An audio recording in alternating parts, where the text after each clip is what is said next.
Welcome to the Sweet Song Podcast, where we unwrap your favorite songs. I'm your host, Kristi York Wooten, and on this week's episode, a very special friend of mine, a friend I met when we were both 22 years old when I interviewed him at the Capitol Records offices in New York City before the release of his band's first album. Of course, I'm talking about Colin Devlin from the Devlins, quintessential Irish rock band atmospheric group of the 90s who contributed music to many TV and film soundtracks. Colin is still writing, recording, producing, and the band just released an album, All the Days, last year, which is still making waves on streaming. And it's just a gorgeous record that I can't wait to tell you about. We'll also talk about a lot of our shared influences, and you'll want to know what Colin's favorite sweet songs from the Devlins are, so stick around for a great conversation. Welcome to the Sweet Song Podcast. I'm Kristi York Wooten, your host, and I'm very excited to have my friend Colin Devlin here from the Devlins. He's an amazing songwriter, record producer, just beautiful voice, and so happy to have my friend Colin here. Welcome, Colin. Thanks, Kristi. So great to see you, as always. It's great to see you, and we have a lot to talk about. Obviously, we've known each other for a very long time. I interviewed you before the Devlins put out their first record, Drift. I guess back in the early, I don't know, I don't want to age us, but I want to say that it was probably very early 1983. 93. We're not that old. That's very good. early. You gave us an extra 10 years there, Kristi. I appreciate that. I think it was 1993. So Yeah. it's been a long time. Yeah. But following your career has been, as people who know me know, a great joy for me and my husband. We have just, kind of been there since the beginning through all your albums. And your latest release, All the Days, has been out less than a year, but still growing strong. So we'll talk about that as well. So it's great to see you. Great to see you. Fantastic. So do you remember those early days? I know you were on Capitol Records for a while at the beginning of your career. And that's when we met, and that's when we started talking about some of your influences on that first record. Can you take us back to some of those early days? Yeah, I mean, it was incredibly exciting. I mean, I was in Trinity College in Dublin and I was studying there. Peter and I, we were playing shows in Dublin. I was writing, songs furiously. Yeah, it was very, very exciting to have, record companies fly from America and, which was, felt like a different planet. And then, before we knew it, we were talking to a lot of labels, going back and forth between LA and New York. And we only came we thought we were coming to New York to speak with the company for a weekend, and we ended up staying for like 2 months, which is kind of crazy. And then, so we eventually signed with Capitol Records. And yeah, so we made our first record with Malcolm Byrne and Danny Lanois in New Orleans at Dan's studio there, which was just such an incredible experience and so informative in terms of just musicianship and seeing people play there. And I think that kind of gave us a grounding in kind of the rhythms that we have or we use. It's very important, the kind of bottom end and the bass and the drums. It's very different from a lot of, stringless music, not traditional obviously, but it's a different kind of thing, different feel. So it was interesting to kind of go and make a record in a place like that, which is so different from, like, we never thought that's where we'd end up making our first record. Anyway, so that was very exciting. So and to kind of make a record and then to be sort of thrown into the world of touring and promotion and all that. It's always hard work, but in those days it was, it was really 24/7, and there was never any talk about mental health or anything like that. I mean, it was kind of crazy in that you never got a break. But it was, listen, you can't complain. It's what we wanted to do, and we loved every minute of it. So, but it was very exciting. And we kind of bypassed so much touring. Like, our first tour was like 18 months, and the second one was probably the same amount of time. But before we had signed, we hadn't really done a lot of shows, People just loved the songs and the tapes that we made. So it was interesting to kind of almost be catapulted into this kind of very crazy kind of rock and roll world. But it was amazing. Yeah, because I think you were like 22, right? When Drift came out? Yeah, 22, around that. 23? Yeah, 22, 23, which is kind of crazy. So that was, we would have met for the first time around that, on that. Yeah. Yeah, on that. 22 years old, I think, both of us. So a long time ago, Incredible. but what a sort of a daunting but exciting time to be coming out as a band from Ireland as well. I mean, you two were kind of at the top of their game at that point. Achtung Baby and all of that was, still fresh on the scene. Yeah, coincidentally, because we knew we were really good friends with Joe Hurley, U2 sound guy, and we had met the guys briefly at that point. Before we were signed and when we were making demos, Joe brought us to the house in Dalkey, Elsinore, the house where you two were recording Actung Baby, and they were in Berlin at that time and they weren't there, but all the gear was set up and everything was there. And so for us to go in and see, what went on obviously to become such an iconic and incredible record, just phenomenal. But looking back at it now, going in there and seeing, turntable with my Bloody Valentine and Nine Inch Nails records, and then in the basement of the house is where Larry had his drum set up, and sort of 100 snares on the wall. And so just for us to see that was kind of incredible looking back on it now. So, and there weren't that many bands really being signed from Ireland at that, especially not to kind of American record labels. A lot were mainly being signed to English record labels. So it was, yeah, a fantastic time, really. One of the things I love too were that, you guys didn't sound anything like U2, but you did master, and this is one of the things that I still to this day say that the Devlins did better than anyone else, is just you mastered that sense of what an atmospheric record, we call it cinematic now, whatever the terminology is, but that was there from day one. You talked about the bottom end, the bass and the drums and kind of that groove, but not in what somebody would call like a funky way, just more in like a mood environment way Yeah, that I still to this day think you do better than just about anyone else. So thank you. how did you go from, and I know you guys were on MTV fairly quickly too after their first album Yeah, came. yeah, a lot of that. Again, fairly quickly, sort of, songs started to get picked up for film and TV, a lot, which was also, which was not something that was part of the plan, but it's always very welcome because, especially when you're touring and you're playing and you're recording and you're the great thing about film and TV is that even if they never use it, they still pay you.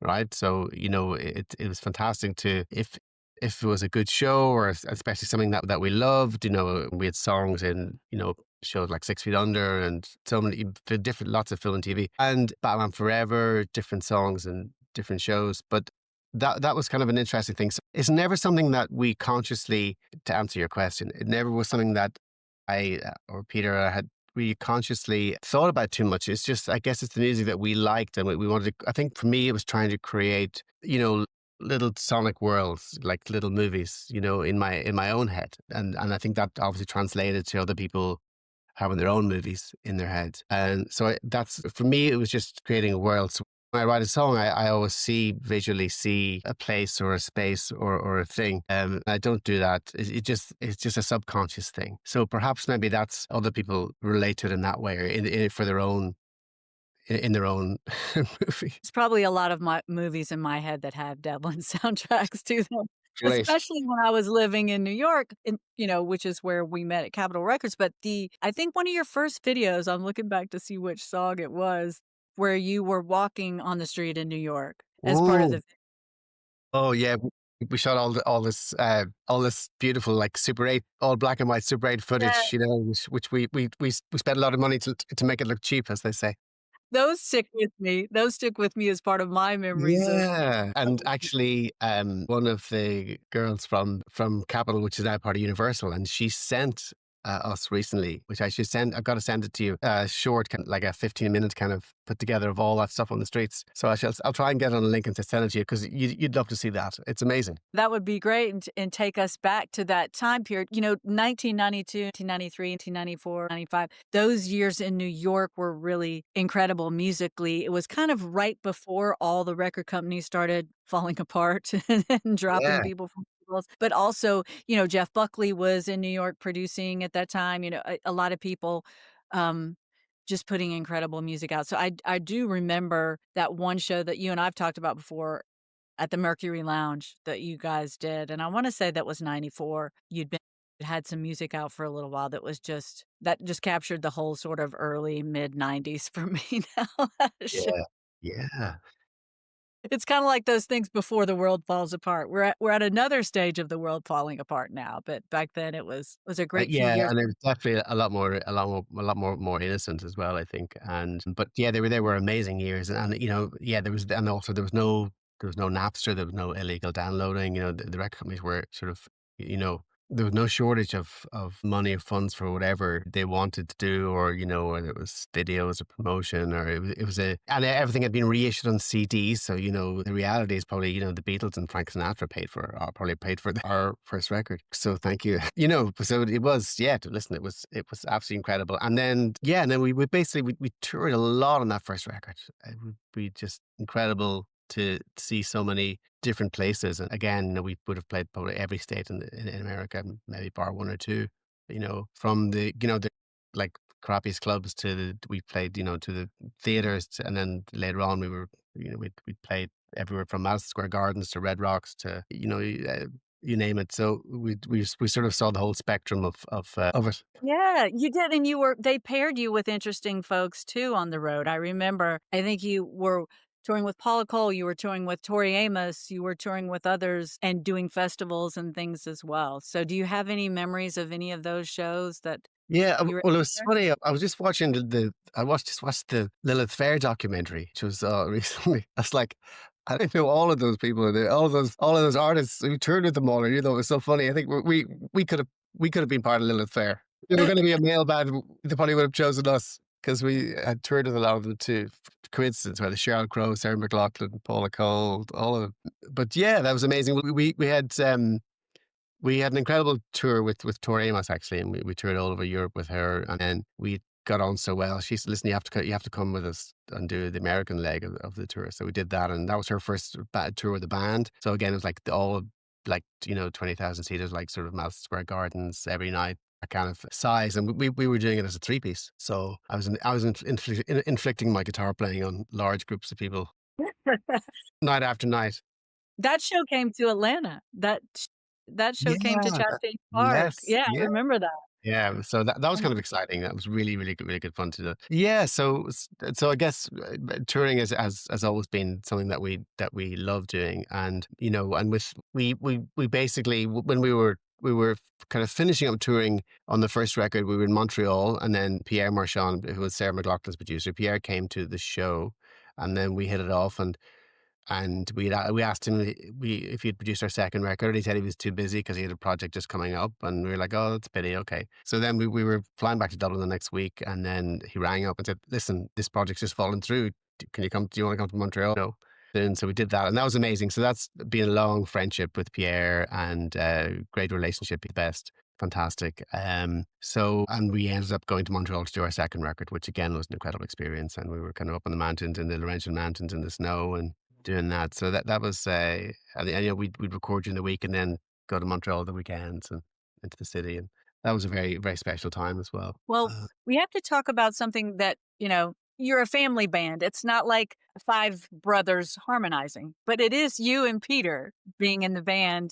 And that does add an element to a band that, bands that don't have family members in it does. So can you talk a little bit about sharing this experience with your brother? Yeah, well, I think, we've always gotten along really well, and we have different strengths that make it work. Especially sort of in those early days where you really don't know what you're doing in terms of, not musically, well, sometimes, but in terms of like, management and record companies and what they want and what they don't want. And so it's very hard to find people that you really trust. So for us to have each other's back, it's kind of amazing where we could, you can ask each other, what do you think about this? What do you think about that? And you'd eventually come to some kind of decision, which was not always the right decision, but at least you had someone else to kind of, to, discuss things with. So I think that was very important. And I think Peter was always been very encouraging towards my songwriting, and been very, so that has also been great, where we were able to maybe figure out, what songs were working, what songs weren't working before we even, attempted to make records. Again, he has so many different strengths that I don't have.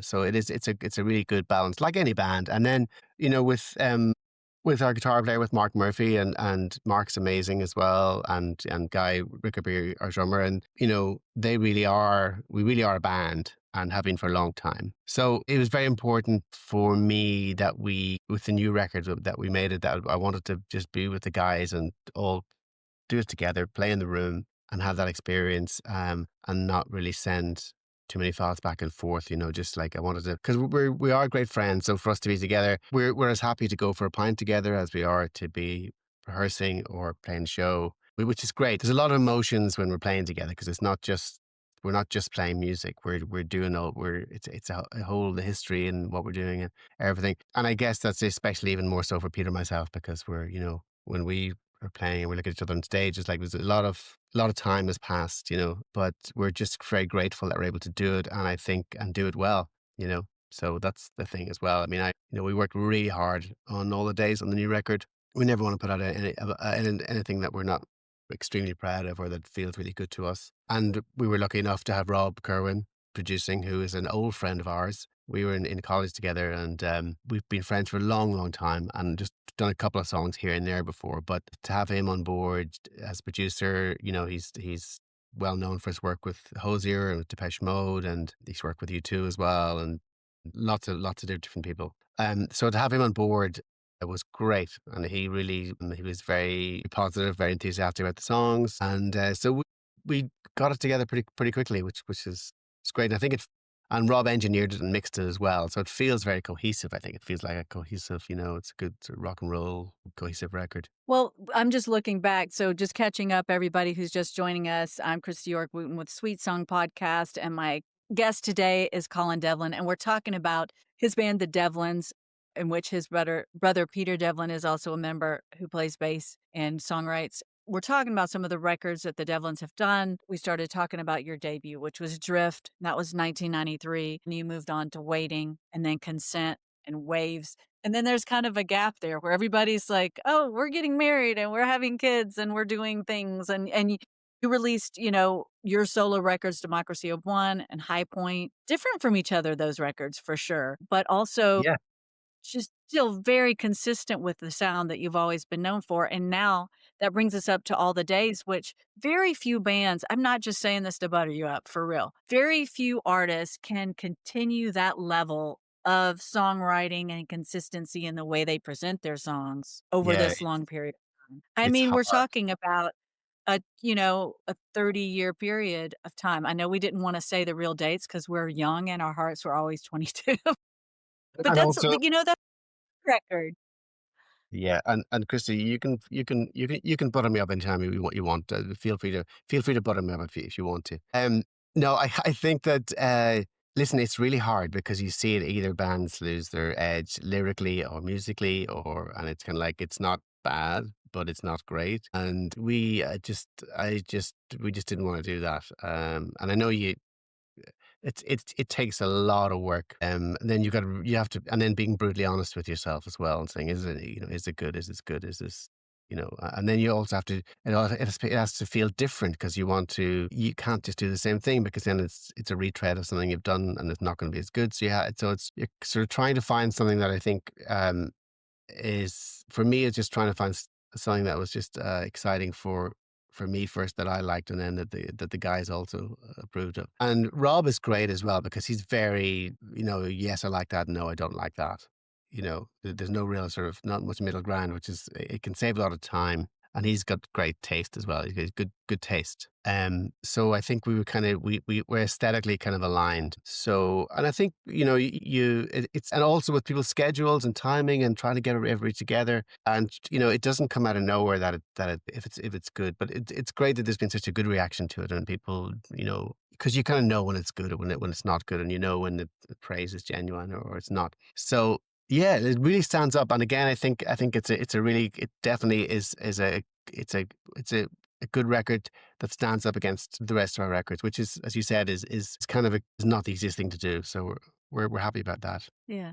Let's talk about specifically some of the songs from All of the Days. The title track being, you know, when you sent me that track, it sounded like a hit to me. It just so positive coming out in an election year last year in America. And you did, you live in Los Angeles now and you're back and forth between Los Angeles and Ireland. But it had it wasn't a political song, of course, but it did have a message of kind of like time is passing, appreciate what you have, appreciate these days are passing, but also things can get monotonous, days bleed into one, you're not sure. It had a really timely message and still resonates now. And I thought that was fantastic. And some of the other songs people might not know if they don't know the Devlin songwriting. But some of these are very sort of intimate, dark and moody, but just very introspective. And how do you still, I mean, have you ever waned or changed the way you approach that side of your songwriting over the years? I mean, in other words, it might be easy to do that when you're, starting out and in your 20s, you can be like the brooding young man. And now, after life experience, it's hard because, you and Peter lost your parents during the process of, making this record and putting it out. Tell us a little bit about how that affected you and your songwriting and what you thought of the songs after you kind of look back and said, "Oh yeah, maybe we were writing this during some tough times." Yeah, for sure. I think that definitely the songwriting is certainly some of the songs are very reflective of talking about our parents. And for me, I think it's like a therapeutic thing. You just kind of working through grief or working through things in your head. And so music's always been that way for me. Yeah, so definitely some of the songs have a personal approach to them, but I think that's what makes them universal is because other people can relate to those emotions. Um, and I think in answer to your question about sort of, I think the music that I write, the lyrics I write, yeah, it's an interior world, So I think you you have to find the time and the space to be able to access that. So you either make time or you don't, and if you don't make time, then it doesn't happen. I'm lucky I've got my own studio that I can go to, and I can close the door. That could be so. I mean, if I want to go there in the middle of the night, I can go and I could do that. That doesn't mean I still don't have to be up at 7 a.m. to go do the school run. If it means that if I still have to get out of bed at 4 a.m. because I've got a song in my head, then how lucky am I? So but as time goes on, you have to, because it's a gift that's given to you, and if you don't use it, then it's going to go away, or it's going to go to somebody else. Or, I mean, you're never going to lose that, but you have to keep in touch with it. You're never going to lose your talent, but it's always going to be there. But you just have to access it in a different way. So that's what it is for me, I think, if that makes any sense. Yeah, it makes complete sense, and it also just speaks to anybody who's trying to create art. You have to make the space. In today's world, that mental space is what's not available, We might It's all have nice homes and we have our own studios or our own spaces, physical spaces, but it's making the space inside your own head to do it because there's not much space with all the other competing distractions. Yeah, that's it. And we live in a world where it's for artists, I think it has to be constantly being out there or being and making people aware of what they're doing because it's because otherwise people get forgotten or whatever. But wrongly or rightly, I can't really play into that too much. I just because I just for the reasons you're saying, I'd rather I want to spend the time creating something. I know that obviously, listen, if you make something great, you also have to promote it. You got to try and because otherwise, you want people to hear it. So it's just I think it's for each artist it's different what they're comfortable with or what they're not comfortable with. And they just each person just has to decide for themselves what that is or what it isn't. Okay, now the fun part happens where we need to drill down on sweet songs. So I want you to name a sweet song from All the Days, the new record. And then we're going to name another sweet song or actually maybe one or two more because I want to know your thoughts on some things. So let's talk about All the Days and what is the song that there's so many that could represent what you've been going through and the time that it was made. But what is your sweet song where you feel like you just got it right or it just came the closest to feeling the way you wanted it to feel? Which one would that be? Well, the title track, I think, All the Days really does have that. But I'll tell you why. It's because it's not a structural. It's not a traditional structured song. It's like you kind of roll with something, like you don't know what you're creating, and then you kind of roll with it, and you go with your gut feeling, like do it like this. I'm not quite sure what it is, and then it turns into something else, and then it turns into something else, and then it turns into something else, and then eventually it's like you sit back and you go, whoa, okay, wow, how did that happen? So I think that's a lot of the new records kind of like that. So I think that's a good example of that. That's one. Then I think The Meadow as well is another song on the record, which I just love because it's so it's emotional and it has a darkness to it, and it's I think it's for me it's sort of about innocence and loss of innocence, growing up and trying to protect yourself, trying to protect your kids, your family, and letting go. There's a whole lot of different emotions in there. So that's one I think that's kind of is where I feel like I got it right songwriting wise. Both of those really stand out. I mean, there's so many good songs on the new record, so I hope people will go check it out, and the best place to get that is anywhere that you listen to music. Yeah, and it's either on our on Blue Elan Records, which are an amazing label based in Los Angeles, and they're just a great bunch of people, and they love music, and they work very hard, and so they're fantastic. But you can get it, yeah, it's on I think Bandcamp and everywhere basically. Yeah. Yeah. So we'll send people there. Now we've got to go back to I wanna know another so not from the new record, but another sweet song of yours, just in looking back at your career, which is, you have a lot of albums out there now. What would you pick, do you think that's kind of also sums up, what you stand for as an artist or the sound you stand for as an artist? Oh God. Well, I mean, I think obviously, like "Waiting," the song "Waiting," the title track of the second record, is such a it's again such a traditional song structure. There's no real, it's almost like a list of things, but it's a song that people really responded to, still do, and because I think it has that very timeless quality. It's really just the first half of the song is just acoustic guitar and voice, and I think that's one that was again just has a mood to it that is it's very simple, but it creates some kind of a mood. But what about you? What's There's so many, I think it changes day to day. I mean, a lot of times I go back to Drift in my head, and I'm Yeah, thinking about, yeah, like, Almost Made You Smile. I'm thinking about some of those yeah, early they are sweet songs, they just have, like, yeah, this little spark, but then I can go to even Waves when it was yeah, kind of like, you know, the world had changed. It was, like, after all the Napsters and after, and this was kind of you guys just doing it, it wasn't in front of the world necessarily, but, I think of so many tracks there, and then I really yeah, love the new record. I mean, I love All the Days. I can't tell you if that was, like, when I was a child and I would get 45s and just pick yeah, up the nee pick yeah. up the needle, put it back. I must have listened to All the Days, like, I listened to that song, like, 200 times or something. That just it Thank just you. it was like an energy for me. You mentioned the record being kind of a That's therapy.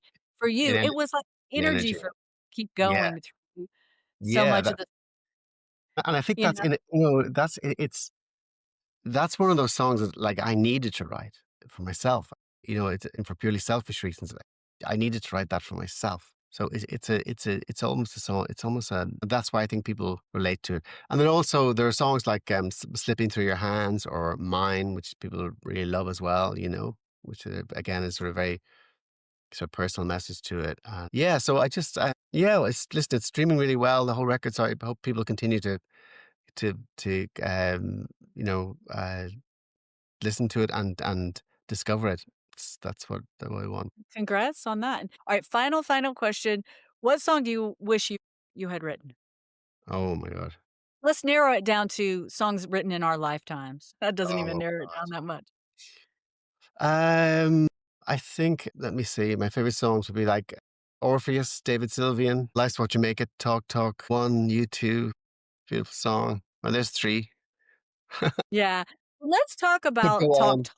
Let's narrow down on the Talk Talk because I Talk Talk is the first band that we talked about the first time I interviewed you. We were both, Yeah, we were talking about Talk Talk, and people don't understand how deep Talk Talk were, amazing, man. the The first time I saw them was I was on a French exchange and some and they came on the TV and it was I think it was It's My Life game, and then it was the video for that, and it was kind of amazing. They were really big in France at that time. I mean, I was like 14, 15. They were really big in France, and I thought I just love this.